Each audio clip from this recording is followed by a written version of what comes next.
41 سال آپ اس سرزمین پر رہے، اور اس سرزمین میں آپ نے کیا کیا؟ خلق محمدی کا ایسا جلوہ بکھیرا کہ لوگ آپ کی بارگاہ میں آتے گئے، آپ کی صحبتوں میں بیٹھتے رہے، پھر جیسے جیسے وہ آپ کی صحبتوں میں بیٹھتے رہے ویسے ویسے شرک و کفر کے اندھیرے سے نکلتے رہے۔ وہ اپنی مرضی سے کیا ہے اسلام کو قبول کرتے رہے۔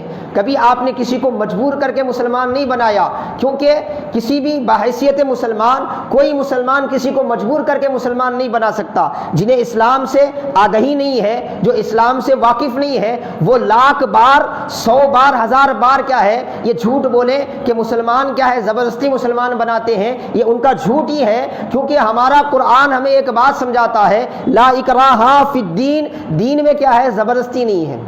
دین دل کے سودے کا نام ہے، دین ظاہر کا نام نہیں ہے۔ دین جو ہے ایمان کا نام ہے، اور ایمان کا تعلق دل سے ہے۔ دل سے جب تک کوئی اللہ کی وحدانیت کو قبول نہ کرے، رسول کی رسالت کو قبول نہ کرے، وہ مسلمان نہیں ہو سکتا۔ اب اس کو ہمارے بزرگوں سے زیادہ کون سمجھ سکتا تھا؟ اسی لیے حضرت خواجہ اجمیری رحمۃ اللہ علیہ نے اپنے اخلاق کے ذریعے، اپنے معاملات کے ذریعے دنیا کے سامنے رکھا، کیونکہ اس وقت ہندوستان میں ضرورت تھی اس بات کی۔ ہندوستان میں جتنے بھی مذاہب اس وقت پنپ رہے تھے، ان میں سب سے زیادہ معاملہ یہ تھا کہ اونچ نیچ کا معاملہ سب سے زیادہ چلتا تھا۔ جو امیر کبیر ہے، جو صاحب نسب ہے، وہ ایک الگ دنیا کے سمجھے جاتے تھے، اور جو نچلی ذات کے ہیں ان کے لیے تو جانوروں سے بدتر ان کی زندگی تھی۔ یہ اسلامی ہے۔ ایک آپ دیکھتے ہیں آج بھی ایک بہت بڑے کمپنی کا مالک، بہت بڑے کمپنی کا مالک، اس کا ڈرائیور ہے، وہ بھی مسلمان ہے، وہ بھی مسلمان ہے۔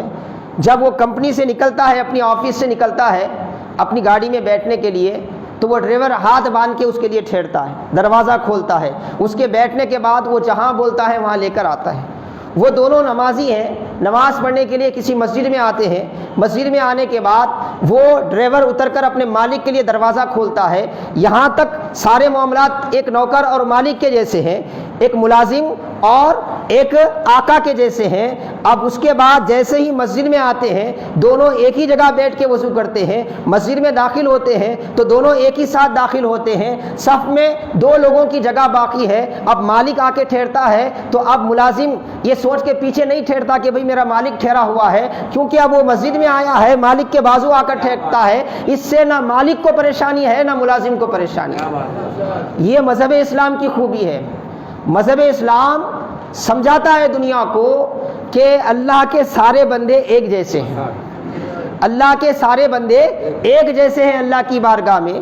تو یہ سبق دنیا کے سامنے اپنے معاملات کے ذریعے، اپنے انداز کے ذریعے، اپنے افعال کے ذریعے پیش کرنے والی جو ہستیاں ہیں یہ صوفیاء کرام ہیں، یہ اللہ والے ہیں۔ انہوں نے اپنے معاملات کے ذریعے دنیا کو سمجھایا کہ اسلام کیا ہے۔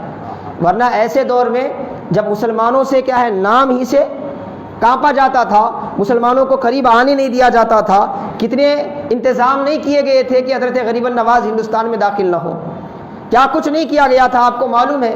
انا ساگر کا واقعہ بھی آپ کو معلوم ہے، اونٹوں کے بیٹھنے اٹھنے کا واقعہ بھی آپ کو معلوم ہے، اور وہ جو راجپوتانہ کا جو بادشاہ تھا، اجمیر کا بادشاہ، اس کا آپ کے ساتھ رویہ کیا تھا وہ بھی آپ کو معلوم ہے۔ اس کے باوجود حضرت سیدنا و سندنا خواجہ خواجگان کے معاملات کیسے تھے، ان کا انداز زندگی کیسا تھا، وہ منع کرتا رہا، اپنی طاقت کا استعمال کرتا رہا، لیکن آپ خلق محمدی کا جلوہ بکھیرتے رہے، آقا کے اخلاق کو دنیا کے سامنے پیش کرتے رہے۔ اپنے معاملات میں آپ نے دنیا کے سامنے رسول اللہ صلی اللہ علیہ وسلم کی زندگی کو پیش فرمایا، آپ کے اخلاق کو پیش فرمایا۔ کل تک جو بادشاہ کی بات کو سن کر آپ سے نفرت کرتے تھے، آپ کے معاملات کو دیکھ کر آپ کے دیوانے ہو گئے، آپ کے دیوانے ہو گئے۔ آپ نے کوئی بڑی کانفرنس نہیں کی، آپ نے صرف اپنی نارمل زندگی میں اسلام کیا ہے اس کو سمجھایا۔ میک میں آپ نے اسلام کو نہیں بتایا، بلکہ اپنے عمل کے ذریعے انہوں نے سمجھایا دنیا میں اسلام کیا ہے۔